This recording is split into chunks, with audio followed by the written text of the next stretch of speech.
பூசணிக்காய் தீயல் எப்படி செய்கிறது நம்ம இன்றைக்கி பார்க்கலாம். கடாயில் தேங்காய், கருவேப்பிலை, மிளகு, 7 சின்ன வெங்காயம் போட்டு நல்லா வறுத்துக்கோங்க. கொஞ்சமாக நல்லெண்ணெய் சேர்த்துக்கோங்க.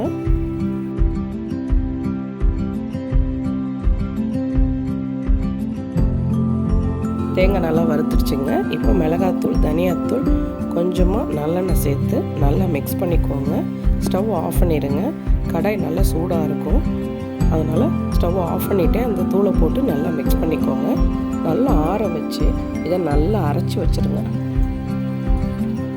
இப்போ எண்ணெய் ஊற்றிக்கோங்க. 1 ஸ்பூன் கடுகு, வெந்தயம் சேர்த்துக்கோங்க. சின்ன வெங்காயம், காஞ்ச மிளகாய், கருவேப்பிலை போட்டு நல்லா வதக்கிக்கோங்க.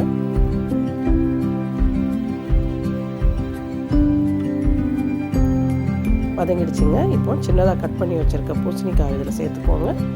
தேவையான அளவு தண்ணி, உப்பு சேர்த்து மூடி வச்சுருங்க. காய் வெந்துடும். காய் நல்லா இப்போ வெந்துடுச்சுங்க. இப்போ அரைச்ச மசாலாவை இதில் சேர்த்துக்கோங்க.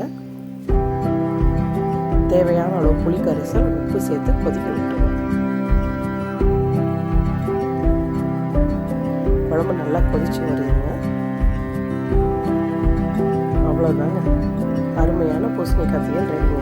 நீங்களும் ட்ரை பண்ணி பாருங்கள். உங்களுக்கு இந்த வீடியோ பிடிச்சிருந்தா லைக் பண்ணுங்கள், ஷேர் பண்ணுங்கள், மறக்காமல் சப்ஸ்கிரைப் பண்ணுங்கள்.